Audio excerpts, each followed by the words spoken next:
आज हम देखेंगे यूनिप्रो के मल्टीलेयर पाइप्स कैसे इंस्टॉल किए जाते हैं।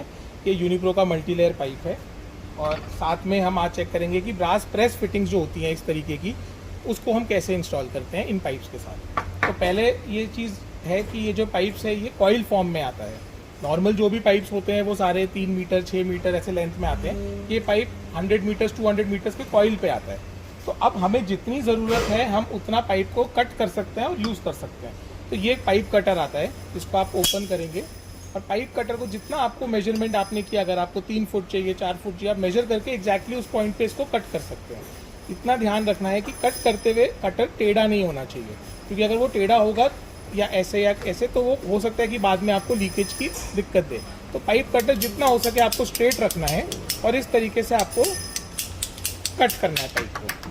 ये ध्यान रखिए कि हेक्सा ब्लेड से या दूसरे किसी कटर से नहीं काटना है। जो ऑफिशियल कटर आता है यूनिप्रो के साथ, आपको उसी के साथ कट करना है।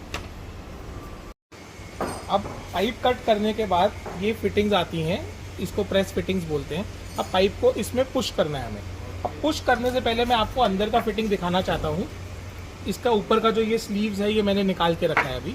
इसमें ऐसे 2 ओरिंग्स आते हैं। ये 2 ओरिंग्स बहुत इंपॉर्टेंट है क्योंकि यही आपकी लीक्स रोकती है।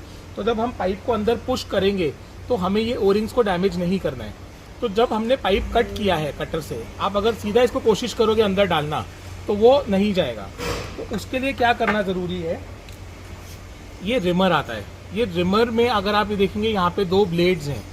तो ये ब्लेड्स जो है पाइप को जब आप अंदर इसमें पुश करेंगे कट करने के बाद, पूरा एंड तक लेके जाना है आपको, ब्लेड्स तक। अगर आप हाफ वे छोड़ देंगे इसको और रोटेट करेंगे तो ये कुछ काम नहीं करेगा। इसको आपको पूरा एंड तक लेके जाना है और एंड तक इसको ले जाके ऐसे 3-4 बार रोटेट करना है। तो ये रोटेट करने के बाद आप देखोगे ये ऐसे पाइप को अंदर से टेपर कट करने के लिए छील देता है। और अब जब आप पाइप देखेंगे तो आपको अंदर से एक टेपर कट दिखेगा ये। अब जब आप इसको इसके ऊपर से लेके जाएंगे तो ये ओरिंग को डैमेज नहीं करेगा। आप देख पा रहे हैं इस वीडियो में। तो अब ये तो फिटिंग सिर्फ आपको डेमो दिखाने के लिए था। आपको फिटिंग इस कंडीशन में मिलेगी। पाइप को फिटिंग के अंदर डालने से पहले हमें 1-2 चीज़ों का ज़रूर ध्यान रखना है। जैसे हमने अभी देखा कि अगर हमने पाइप को कट करने के बाद वो रिमिंग नहीं किया या वो आधा ही रिमर डालने के बाद रोटेट किया तो पाइप अंदर जाने में दिक्कत तो देगा ही देगा। हो सकता है कि शायद बहुत ताकत लगाने से, बहुत जोर लगाने से अंदर चले जाए वो, बट लेकिन वो ओरिंग्स को डैमेज करेगा। और वो हम अगर ओरिंग्स डैमेज हो गए तो फिर वो लीकेजेस आने ही आने हैं। तो ये ज़रूर ध्यान रखा जाए कि पाइप पूरा शैम्फरिंग होने के बाद ही फिटिंग के अंदर पुश किया जाए।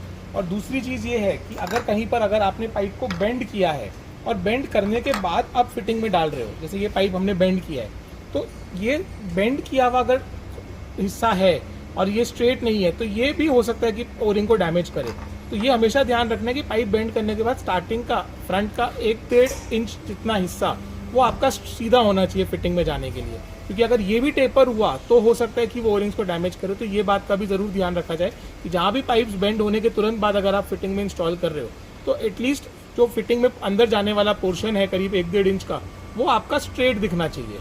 तो यहाँ आपका पाइप बेंड हो रहा है लेकिन ये हिस्सा स्ट्रेट है, तो वो स्ट्रेट करने के बाद ही आप फिटिंग के अंदर पुश करें ताकि ओरिंग्स डैमेज नहीं होना चाहिए। हमें खास ध्यान रखना है। तो आपको बस ये इंश्योर करना है रिमिंग करने के बाद पाइप को आराम से अंदर पुश करना है। अब ये पाइप पुश हो गया और ये कैसे चेक करते हैं, यहाँ पे ये इंस्पेक्शन विंडो बना हुआ है।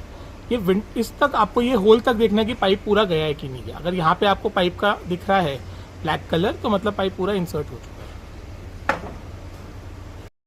अभी हमने देखा था ये पाइप को पूरा पुश करने के बाद यहाँ से हमें इस होल से इंश्योर कर लिया हमने कि पाइप पूरा इंसर्ट हो चुका है। अब नेक्स्ट स्टेप है इसको क्रिम्प करने का, जो हम इस क्रिम्पिंग टूल के हेल्प से करते हैं। इसको मैनुअल क्रिम्पिंग टूल बोलते हैं। ऑलरेडी ये जो है इसका अगर आप देखेंगे तो जॉ साइज 20 mm पे ऑलरेडी सेट है।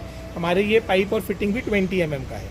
अब ये अगर आपका फिटिंग 25 mm का होता है या 32 mm का होता है तो ये जॉज चेंज करने पड़ेंगे आपको, और वो कैसे चेंज होता है वो एक अलग वीडियो में दिखाया गया है।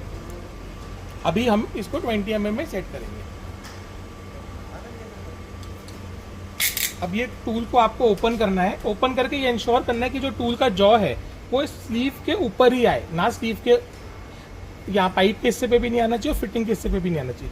इसको प्लेसमेंट करना है एकदम सेंटर में और इसको आप अगर देखेंगे तो ये जो जॉ है ये स्लीव के एकदम ऊपर आ रहा है, और इसको प्लेसमेंट ठीक करने के बाद इसको प्रेस करना है हाथ से। ये फुल प्रेस हो जाएगा और आपको ओपन करना है टूल। अब ये आप देख सकते हैं ये पूरा क्रिम्प हो चुका है। क्रिम्प होने के बाद आपको विजुअली बस चेक करना है कि ये क्रिम्प हुआ है कि नहीं। अगर ये क्रिम्प हो गया तो आपका जॉइंट कंप्लीट है।